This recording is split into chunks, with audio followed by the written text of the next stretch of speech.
I'm here to say one thing. Captain Yamamoto's Bankai, the Zonka no Tachi, is metal as shit.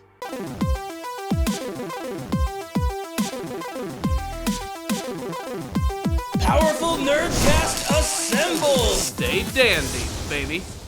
Greetings, Bleach fans, it's me, Corey, the Ace Guru, and today we're going to talk about a couple of episodes from the brand new final season of Bleach, the 1,000-Year Blood War. I started out reviewing these on an episode-by-episode basis, and the fact of the matter is I just got behind on a lot of things. A lot of that owing to the fact that I'm a busy man, and full transparency, I've been kind of obsessed with both Sonic Frontiers and Pokemon Scarlet, so yeah, that's been eating up a lot of my time, and it's also a great way to date this video, but you know what? Fuck it. I had to take the time to sit down and watch a couple of these episodes to see if this was going to do justice to the final arc of the Bleach manga series. And the first 4 episodes of the series I thought were really solid, not only bringing in brand new production value which made it even better than the previous seasons, but also finally expanding on the final arc of the series, which amongst Bleach fans is still pretty contentious. It's not perfect and it has a lot of issues, and hopefully here the anime is going to make some pretty big improvements. And I have to say that the final moments of Captain Yamamoto were certainly pure and simply epic as fuck.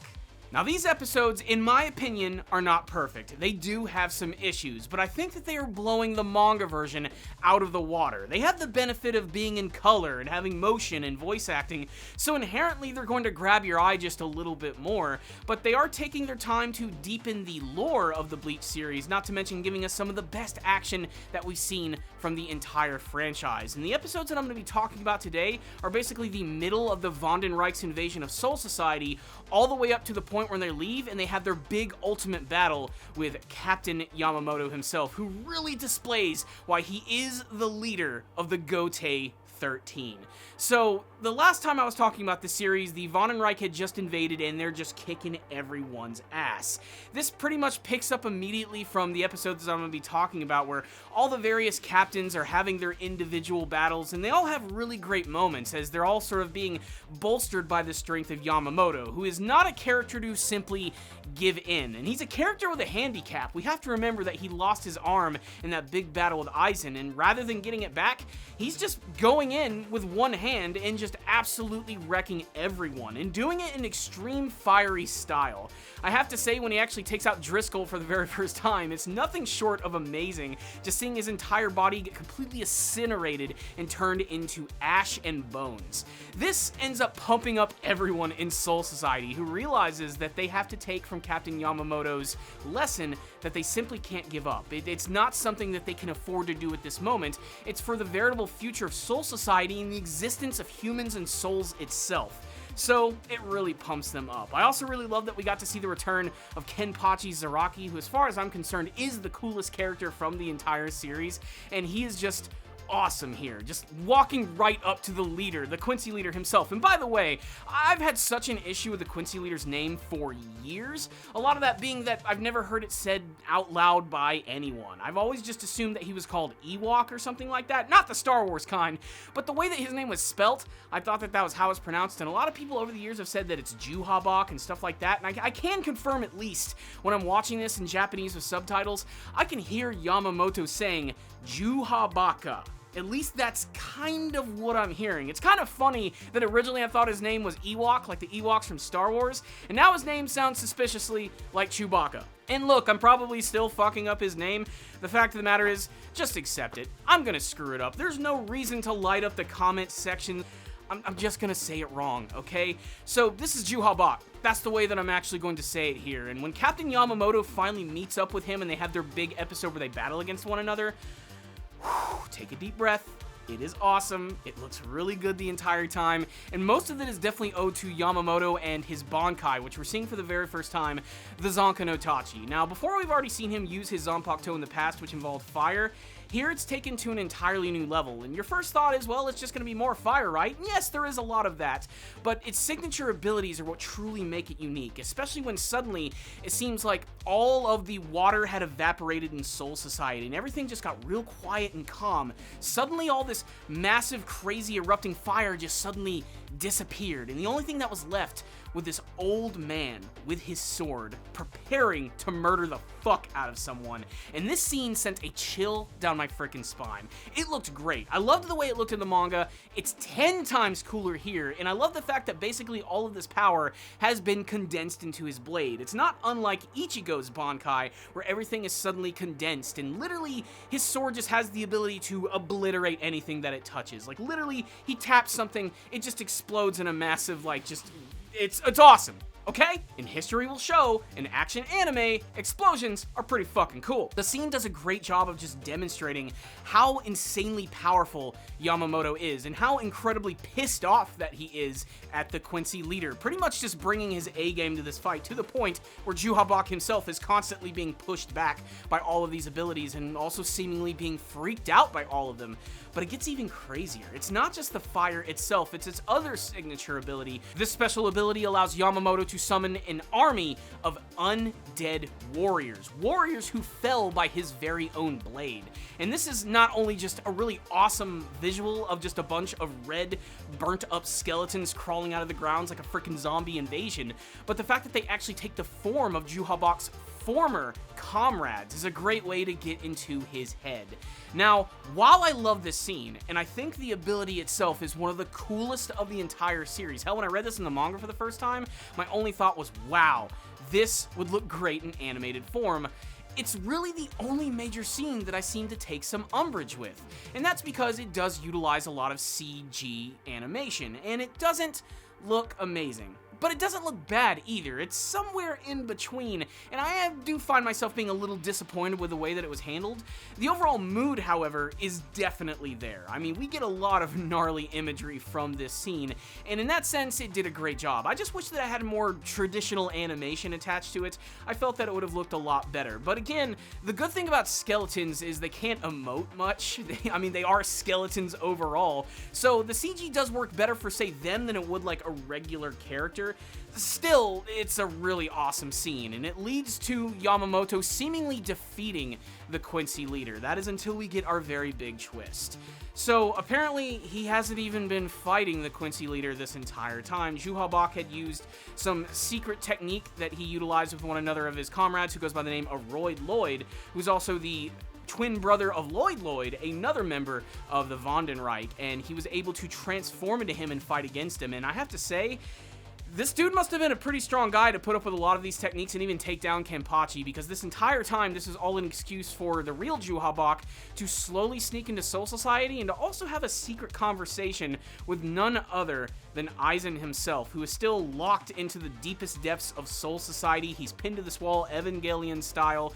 And what I love about this scene is that even Ywach recognizes the overall strength of Aizen, a character who was so powerful they couldn't even defeat him. They had to seal him away. That's how strong that he really is, and he wanted to bring him into the ranks of the Wandenreich, but Aizen being the character that he is, there's no way that his pride would allow himself to actually do that. And Aizen inadvertently, maybe not inadvertently, maybe it was all a part of the plan, actually does end up helping out the citizens of Soul Society towards the end of this fight. Because as I said, the real Ywach is there, and he comes out and he basically finishes off Yamamoto in one single attack, just bisecting him, cutting him in half, leaving him completely and utterly defeated. It's such a sad moment, too, because Yamamoto has just been fueled with so much anger and rage over the death of all of his comrades and all of the other Shinigami, and it's been leading to this moment where he felt that finally he can rectify for the mistakes of his past, for this person who came into Soul Society to upset the very balance of it all. He fought with his old comrades in the past who were considered ruthless killers, and then he changed his ways. He softened up to transform Soul Society into something a little bit more noble, and now that he's brought back the most rage-filled part of his personality, hoping this will be the last time he uses it, it all ultimately ends up in the result of his very own demise. It's sad, to say the least, and I think this was a really great send-off for that character. Of course, we also get to see the return of Ichigo, who has escaped Quilgay's weird prison, and they do explain how that happens. He makes his way to Soul Society, where he has a couple of clashes with Ywach himself. And again, just demonstrating how insanely powerful this guy really is. But with it comes not only a lot of really cool, super slick, and fast action, but also a massive revelation about Ichigo himself. And this is something that I think manga fans have been waiting for a long time, and something that I think people who don't read the manga are going to be very surprised by. It turns out Ichigo is not just a Shinigami, he's not just a Hollow, he doesn't just have Vizard powers, but he's also part Quincy.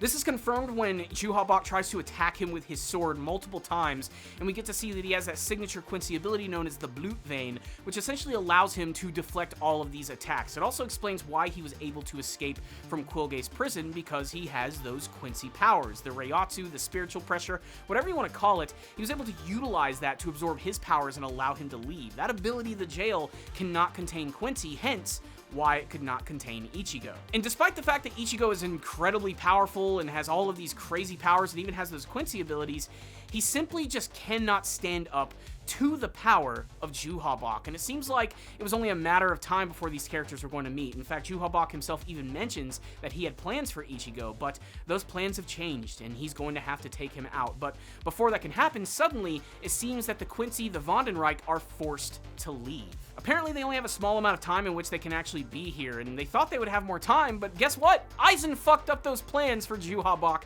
utilizing his signature abilities to sort of manipulate his head a little bit, which I think was very clever on Aizen's part, just to sort of fuck with him a little bit. I think that's pretty cool. And so the Wandenreich leave, leaving Soul Society severely wounded, the loss of their leader, and a lot of bloodshed. A lot of major characters are also just not doing hot right now. We have the character of Byakuya, who is basically on his deathbed. We have the deaths of multiple characters. Basically, Soul Society has been crippled, and they're gonna have to come up with some sort of plan if they even want to have a chance of survival. Luckily, they're going to get some help from up on high, because we are actually going to get the introduction of the Royal Guard Squad Zero. Characters that have only been spoken about in legend. Characters that are so powerful that just the 5 of them, they outrank and outpower the entirety of the Gotei 13. And their introduction is nothing short of awesome, and they're filled with a lot of crazy personalities. Each character with their own great design and signature abilities, and they're going to be crucial to the future of the series and how it's actually going to evolve as we move even further to the finale. And it looks like Ichigo and all of his wounded friends are going to go with them, as his sword, the Zangetsu, is going to be reforged, because in the battle with Ywach, it had been completely destroyed. So now it's up to these guys to not only train them and make them stronger, but to hopefully give us some sort of hope for the future of the series. There's also just an assload of fan service sprinkled all over these episodes, getting to receive the return of Kukaku and Ganju, not to mention the fucking Fullbringers, because they were killed by Zanpakuto. They get to go to Soul Society, so we'll get to see something with their characters, and they didn't get to do much in the manga. I'm hoping they get to do something special with them here. Not to mention, we also get to see that Orihara and Inoue and Chad and all of them were saved by none other than Grimmjow Jaggerjax. They don't show him at all. They're just sort of subtly hinting that he's there the entire time.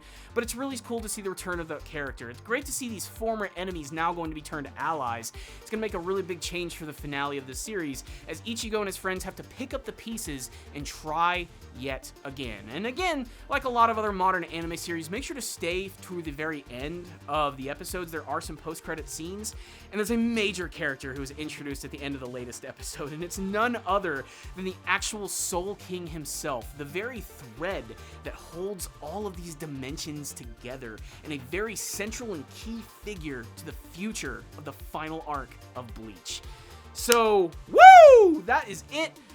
I just wanted to give my quick thoughts on this one, and I think everything here is looking really good. I think the best thing about the series so far is simply just got to be the animation and the action and the color direction. This series looks really, really good. I love it. I especially loved the Yamamoto episode. It's clearly the highlight of the entire season thus far. Just so incredibly hard-hitting and powerful.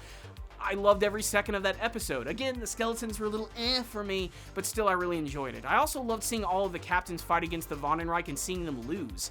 I don't like seeing them lose, but it really does a great job of showing that the Wandenreich are not to be messed with. They truly are a next level force, and our characters are going to have to come up with some new plans if they're going to want to take them down, especially because they have to fear for their Bankai actually being taken away from them. The introduction of Squad Zero was also handled very well. We're going to spend a lot more time with them over the course of this season, maybe even a little bit more going to the next one, and I can't wait to see how they're going to develop them, because they all have a very specific role to play, and they all have a very specific thing attached to them, so I hope that the anime version is going to expand on that just a little bit more. I just can't wait to see their giant bombastic personalities play out in anime form, and so far they look great.